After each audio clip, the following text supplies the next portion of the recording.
Speaker कौमी assembly Ayaz Sadiq ने parliament से गिरफ्तारियों के मामले पर सख्त एक्शन लेते हुए सार्जेंट एट आर्म्स समेत 4 सिक्योरिटी अफसरान मुअत्तल कर दिए हैं। मामले की तहकीकात के लिए फैक्ट फाइंडिंग कमेटी भी तश्कील दे दी। दूसरी जानिब कौमी असम्बली का इजलास जारी है, लेकिन गिरफ्तार पीटीआई अरकान के प्रोडक्शन ऑर्डर्स जारी ना हो सके। मजीद जानते हैं डॉन न्यूज के नुमाइंदे इरफान सदुजई से। इरफान, क्या वजूहात हैं कि प्रोडक्शन ऑर्डर जारी नहीं किए गए?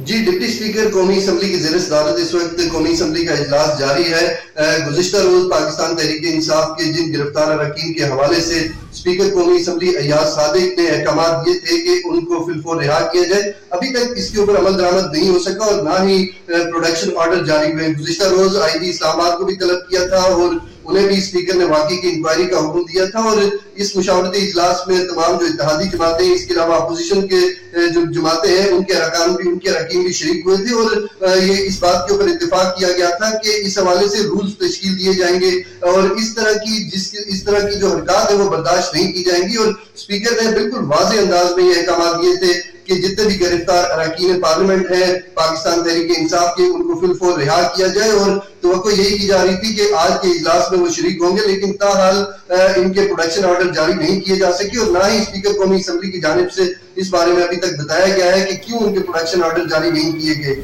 जी।